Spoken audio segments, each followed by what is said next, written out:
யூஸ்வலாக எல்லோரும் வெங்காய பச்சடி பண்ணுவாங்க. பிரியாணிக்கு சாதாரண அந்த மாதிரி புலாவ் மாதிரி செய்கிறதுக்கு நான் இன்றைக்கி தக்காளி பச்சடி செஞ்சு காட்ட போகிறேன். அதுக்கு தேவையான பொருள் என்னென்னு பார்க்கலாம். 3 தக்காளி முழுசாக அப்படியே எடுத்துக்கோங்க, கட் பண்ண வேண்டாம். வெங்காயம் ஒரே ஒரு வெங்காயம் நைஸாக அப்படி கட் பண்ணிக்கோங்க. ஒரே ஒரு பச்சை மிளகாய் இப்படி நைஸாக கட் பண்ணிக்கோங்க. மேலே கார்னிஷிங் கொத்தமல்லி, கடுகு, சீரகம். இது வந்து ஆப்ஷன், வேணுன்றவங்க தாளிச்சிக்கலாம், இல்லைன்னா வேண்டாம். இது வச்சுக்கோங்க. உப்பு தேவையான அளவு, தயிர் 1 கப்பு, 1 ஸ்பூன் ஆயில், எந்த ஆயில் வேணால் போட்டுக்கலாம். நீங்கள் 1 ஸ்பூன் ஆயில் போட்டுக்கோங்க. எப்படி செய்யறது காசாயம். நான் அடுப்பில் கடாய் வச்சு ஒரே 1 ஸ்பூன் ஆயில் பாருங்கள், எண்ணெய் காய்ஞ்சிச்சு. இப்போ கடுகும் சீரகமும் போட்டிருக்கேன். இது பொரியட்டும். இதில் பச்சை மிளகாய், இந்த அரிஞ்சு வச்ச ஒரு வெங்காயம். அதுக்கு ரொம்ப வதங்கினா இல்லை, பச்சடின்றதால ரொம்ப வதக்க தேவையில்லை. கொஞ்சம் அப்படி 2 கட்டக்கு வதங்கினாலும் தக்காளி வச்சுக்கலாம். ஊஷாவே போடணும், அது என்னன்னு அவசியம் இல்லை. ஏன்னா நம்ம சோளம் அப்புறமா உரிக்கணும்.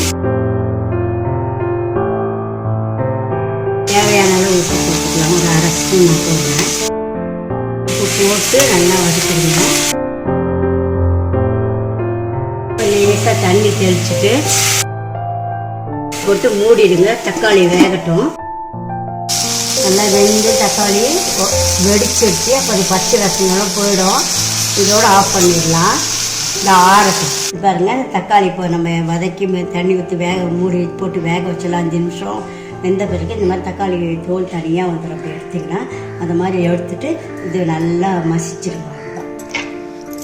பாருங்கள், நல்லா மசிச்சாச்சு. பாருங்கள், இந்த வதக்கின தக்காளி நல்லா மசிச்சாச்சு. அதே போல் அந்த வதக்கின வெங்காயத்தை இதை போட்டுடலாம். இப்போ இதில் தயிரையும் ஊற்றிடலாம். உப்பு ஏற்கனவே போட்டு தான் வேக வச்சோம். இது நல்லா கலந்துட்டு இதில் இப்போ மேலே கொத்தமல்லி தூவிடுங்க. தக்காளி பச்சடி ரெடி. இந்த வீடியோ பார்த்ததற்கு நன்றி.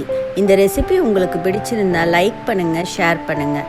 என்னுடைய சேனலுக்கு சப்ஸ்கிரைப் பண்ணுங்கள். பெல் பட்டன் அழுத்துனீங்கன்னா புதுசாக அப்லோட் பண்ணுற வீடியோ உங்கள் நோட்டிஃபிகேஷனுக்கு வரும். உங்களுக்கு புது ரெசிபீஸோ இல்லை ஏதாவது கொஷின்ஸோ இருந்தால் கமெண்ட் செக்ஷன்ஸில் கொடுங்க. நன்றி.